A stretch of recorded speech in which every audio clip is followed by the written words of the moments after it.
Tachi Dele.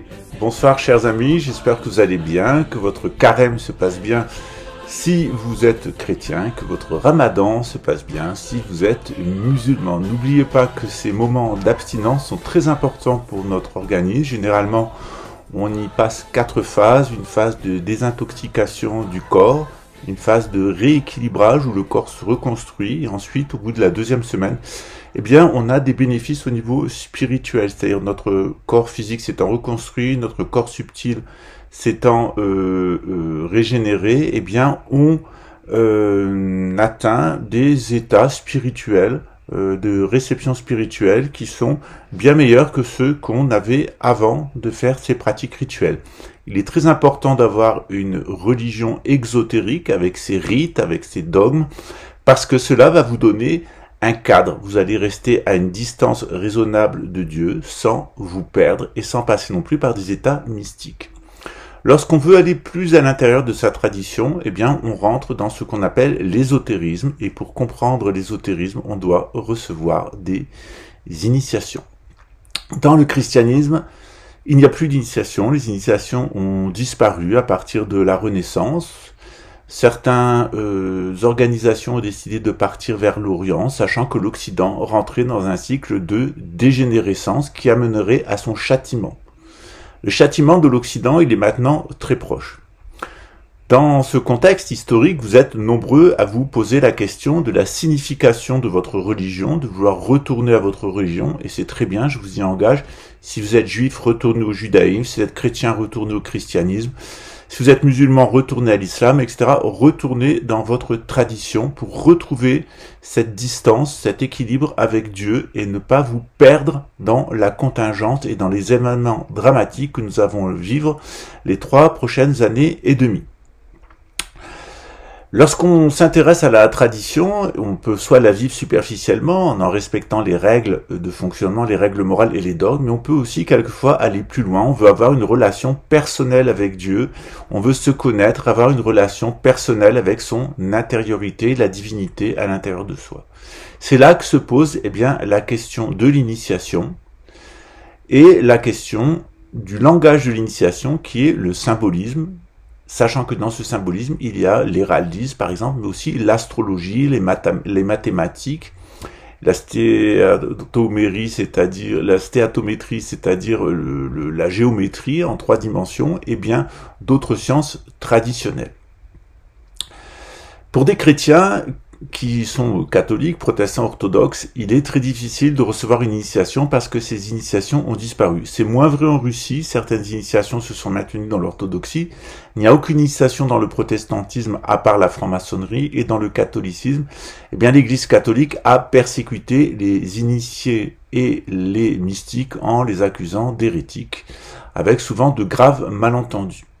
Pour un chrétien, il est donc très difficile d'avoir accès à l'ésotérisme, et il est très difficile d'avoir accès à l'initiation. Et pour remédier à cette absence d'initiation dans le monde moderne, il faut se tourner vers les autres traditions. Si on se tourne vers l'islam, on va devenir musulman. Si on se tourne vers l'hindouisme, on va devenir hindouiste. Le bouddhisme, il offre une solution intermédiaire, c'est-à-dire que vous pouvez rester chrétien tout en recevant les initiations spirituelles du bouddhisme. C'est mon propre cas. J'ai été élevé dans un milieu catholique, mais aussi juif et musulman, mais je me suis tourné, parce qu'il n'y avait pas d'initiation dans le christianisme, vers l'initiation bouddhique. Ça m'a plutôt bien réussi. Par la suite, ayant réalisé ma propre tradition qui est le bouddhisme et le catholicisme, je me suis tourné vers l'islam pour des raisons qui sont liées à l'eschatologie. Cette semaine, nous allons avoir 5 vidéos. Dans ces 5 vidéos, nous allons parler de la tradition et de l'antitradition. Nous allons parler du bouddhisme, du christianisme, de l'initiation, du symbolisme, et nous allons parler d'eschatologie. Cette série d'émissions, elle a été inspirée par un des internautes, un de vous qui me regardez derrière votre ordinateur, votre télévision, votre téléphone, qui m'a demandé quels étaient les prochains événements eschatologiques, de parler d'eschatologie en citant mes sources. Alors j'ai repris mon travail, les prophéties de Padmasambhava, mais aussi les prophéties, les centuries de Nostradamus, la prophétie des papes, et puis évidemment les hadiths du prophète sur la fin des temps, sur les signes mineurs et les signes majeurs, afin de pouvoir préparer ces capsules. Cette semaine, vous avez 5 capsules de base qui vont nous amener à la compréhension de l'eschatologie, du moment de ce que nous sommes en train de vivre actuellement. Et la semaine prochaine, eh bien, on traitera à proprement parler pendant 5 jours des détails, des événements de la fin des temps.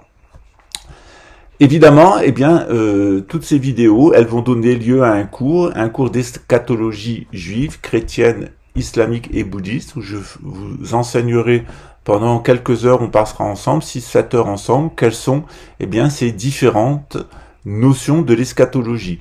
Ce cours-là sera pour le mois d'avril. Je vais publier un catalogue des cours qui va vous permettre de vous repérer. On va aussi commencer un cours de gnose bouddhique et chrétienne comparée qui s'inscrit aussi dans la dynamique de ce cours. Tous les mois, vous avez 3 cours payants et un cours gratuit. Et le prochain cours parlera de sexualité et religion. Est-ce qu'on a le droit d'être hétérosexuel? Est-ce qu'on a le droit d'être homosexuel, bisexuel? Est-ce qu'on a le droit eh bien d'être polygame, monogame? Est-ce qu'on a le droit d'avoir plusieurs maris, plusieurs femmes? Je tenterai de répondre à ces questions d'un point de vue traditionnel, c'est-à-dire la théorie de chacune des traditions, et on parlera aussi des pratiques sociales qui quelquefois sont différentes. À très bientôt. Merci d'être fidèle à cette chaîne. Toutes chaînes confondues, ce mois-ci, on a gagné environ 2000 abonnés. On est environ à 12 500 à 15 000 vues par jour. Et je vous remercie pour votre audience et puis le retour charmant que vous m'avez fait et tous les messages de sympathie que je reçois. À très bientôt. Ciao.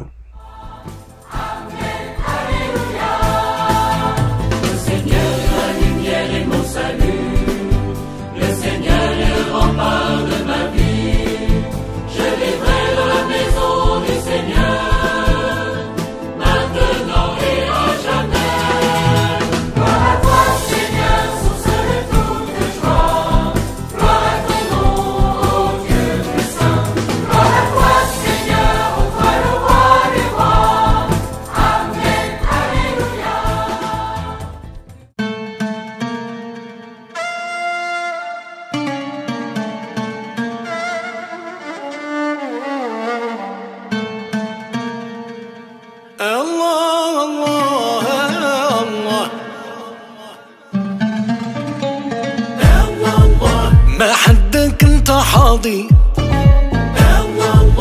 ديما ربي يعطينا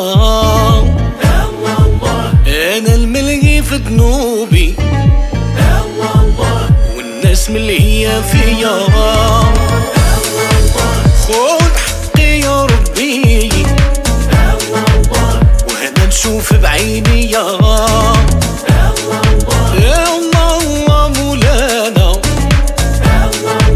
الحبيب ربي داوينا اطلع نهار على القمر ما بقى إلا ربي نزار محمد وانا ساكن في قلبي يا من لمني في هاد الحال بيعلو يشري مني ينبيع له بيع المحتاج اللي يجرب يعذرني انا الملي في ذنوبي والناس من اللي هي فيا كيف نعمل يا ربي في الليلة الوحدانية ما حدك انت حاضر يعطينا انا الملهي في ذنوبي والناس من اللي هي فيا خد حقي يا ربي انا نشوف